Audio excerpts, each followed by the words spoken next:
Hey everybody, how's it going? Kurodor here, keeping it tanky in Raid Shadow Legends. And guys, I have some very exciting news for my account. I pulled a sacred shard off camera just earlier this morning. There's currently a progressive chance for the epic Ashma, and she was one of the last pieces that I need for my Mikage. I now only need one more epic, and I'm mad because I didn't have enough ancients to do the guaranteed. They just ran for this champion less than 2 weeks ago. It's so frustrating.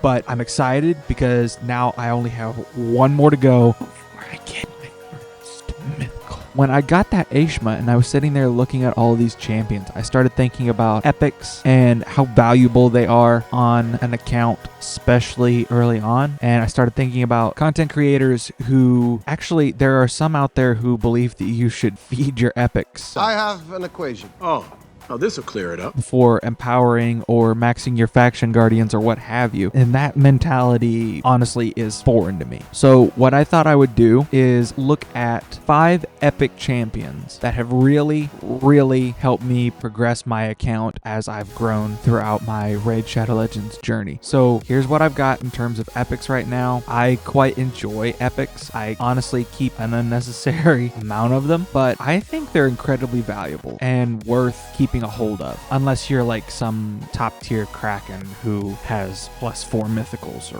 whatever. You're the people that make me angry. You take away the joy in this game. I don't appreciate it. The avarice never ends! But you're still a human being, so I respect you. Let's kick it off with number 5, Godseeker Aniri. Now, she is probably the best out of the 5 epics that I'm going to mention in today's video. However, she's also one of the most recent that I've pulled. So she's had the least impact on my account overall because she's the newest arrival. That's the only reason why she's so low in this list. I love this champion. She has such a strong support. If you watched my Chimera video, which if you haven't, check it out, you know that I value this champion very highly. She is incredibly respectable with a heal on the A1 that will not heal this champion, so it will always go to the ally that needs it most. A heal and buff extension as well as a enemy buff decrease on the A2 on a 3-turn cooldown, a 4-turn single target revive that completely resets the cooldowns of all of the revived allies' skills. That is so huge. You pick them back up with this champion real quick and you don't have to worry about, are their cooldowns going to be lined up for what I need right now, because she's going to make sure that they're perfectly fine. And while most of the time I would not be happy about a single target reviver, she also revives on the passive, preempting an ally's death and placing a revive on death buff on them just before they take the damage. So an immediate revive on a single ally on a 4-turn cooldown, as well as a secondary single target revive with full reset. Not to mention, she increases allies' healing received by 10% constantly. I've got her in survival instinct just to get her as much turn meter as I can. I've got her built in 5-piece supersonic, again fast, want more turn meter. I also have her in a 2-piece pinpoint for that same reason. She could be faster, but I'm happy with the 267 that she's got right now because that's one of the faster champions on my account. For that to be an epic, I am quite proud of that. Next up on the list, number 4 is going to be Gorlos. Gorlos is the first epic I ever pulled from a shard. When I got him, I got super excited. He's the only 6-star awakened champion on my account, and he used to be, for the longest time, my best nuker. He is so serviceable, especially if you pull him early on. On the A1, it's a 2-time hitter. Each hit fills this champion's turn meter by 10% if the target is under a decreased defense, HP burn, or decreased accuracy debuff. He brings all 3 of those debuffs in his kit. On the A2, simply put, AoE drop defense. Finally, on the A3, attacks one enemy, has a 100% chance when booked of placing HP burn and decreased accuracy for 3 turns. Fills this champion's turn meter by 20% if this attack is critical. He is so good. Nobody talks about him, and I don't understand why. The multipliers are good, kit is good, it's simple, it's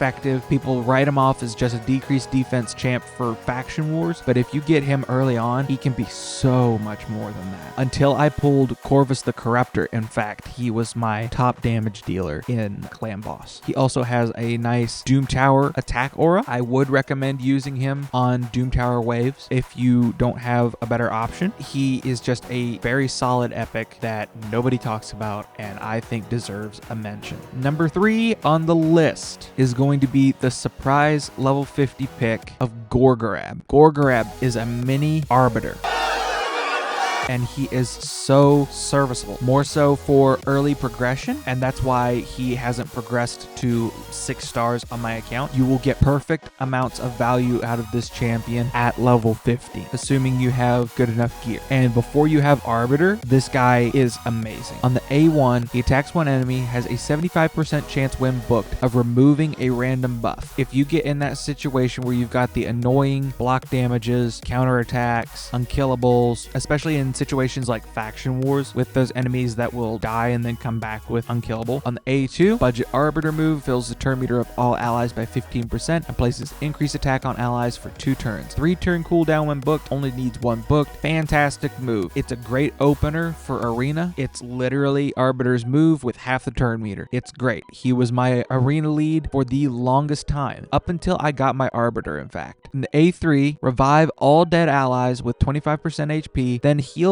all allies by 25%. The heal will happen even if there are no dead allies. So he is also a healer and reviver. It is a actually really solid heal as well as revive, because he's not like some revivers who are only helping the ones he's reviving. He's helping all allies because he's going to be providing that heal on top of the revive. Very solid. I love this champion for faction wars. I still use him in Scarab. I use him in restrictive content quite frequently, and honestly, if I had him built faster, I could see him being a backup arena aura, because he brings 23% speed in arena, and I have him awakened with 1-star commanding presence. Again, just a little bit of a buffer for that arena aura. I would highly recommend you building and using this champion at level 50. It's viable to take him up to 6 stars because you will get 5 extra speed on his 6th ascension, but it's not necessary if you have good enough gear. In the number 2 spot, we have Skullcrown. Skullcrown is a fantastic champion for arena and waves because everything she has is an AoE and everything she has does good damage. For the longest time, she was my only void epic. She was my first void epic, and for the longest time she was the only one I ever had. So she's also the only void nuker that I have built on my account. I have it built in 2 cruel sets and just a extra feral piece that I had because I needed an attack banner for her. I have her built without speed boots because she does that good of damage, and when I run her, she's always paired with an ally attack champion, so she doesn't have to go fast to do damage. She also has the counterattack masteries, so she has a chance to counterattack as well. I would love to get her built in a retaliation set at some point, but I do not have good retaliation gear. But Skullcrown AoE on the A1 places an extra hit if the target has more than 50% HP, so when you put her in your slots, put her as high in the team order as you possibly can, so that way when you do those ally attacks, she will go as quickly as possible to have a greater chance of landing that extra hit, doubling your damage. On the A2, will also attack all enemies and has a 75% chance when booked of placing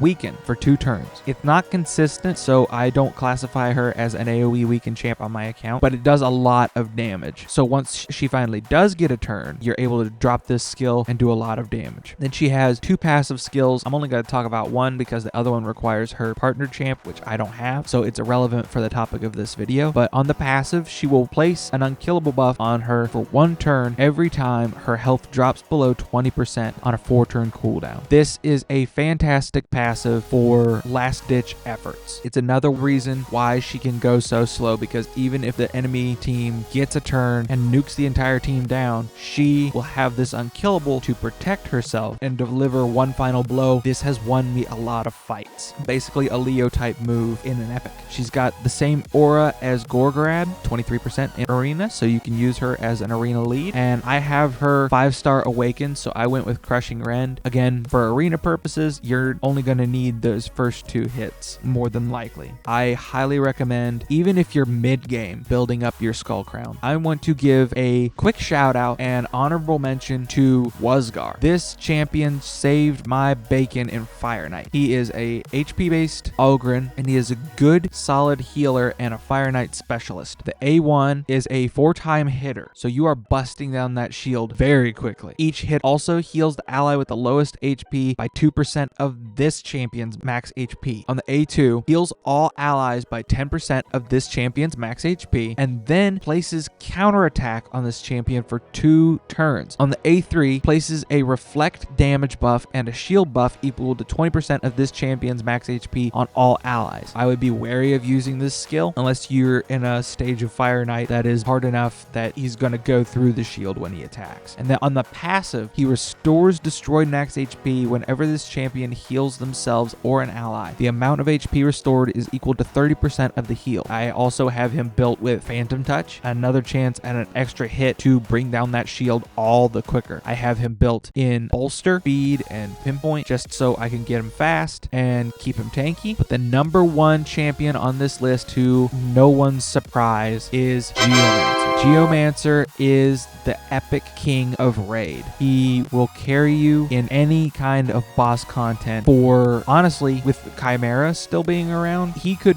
still be carrying max level accounts in certain content. He is just that strong. Don't make the same mistakes I have. Do not feed your epics with the A1 AoE. The A2 will strip buffs off the target. If they are under an HP burn placed by this champion, they will be stolen instead of just stripped off, and he will reset if he kills the target while they are under his burn with this skill. And then the A3 will fully deplete the target's turn meter, and it's effectively a turn meter steal. And he will also place the HP burn and weaken debuff on the target for 3 turns, which activates the passive, which we all know and love, where it will decrease the damage that allies receive by 15%, and that will be reflected back onto the attacker. That effect is doubled when it is applied to Geo, reflecting 30% of the damage instead, and he has a 30% chance when he's the one taking the damage of dealing an additional 3% of the target's max HP, basically giving you a free burn activation. HP in all battles. For the longest time, he was my aura in Demon Lord, again, before I got a hold of Corvus the Corruptor. I have Hero Soul on him because, again, he was my Demon Lord champ, and I regret this. One of these days, I'll throw down some gems and I'll change it, more than likely to Cruelty, just to get some extra decreased defense going wherever I'm using him. But yeah, Geomancer, he's the reason I started succeeding in Clan Boss. He's the reason that I'm still succeeding in Chimera. If I couldn't use my Geo, I would be hurting miserably. Everyone, that is my top 5 epics on my account, plus 1 honorable mention. Let me know in the comments, who is your most impactful epic? Who do you regret feeding? Who are you excited that you didn't feed? Do you believe that feeding epics is a good thing? Let me know your thoughts down in the comments. I love reading them and seeing the thoughts of other players. It's so refreshing to see a respectful, differing opinion, because that's how we grow as individuals. Well, till next time, I've been Corrodor. Stay tanky, have some fun while you're at it.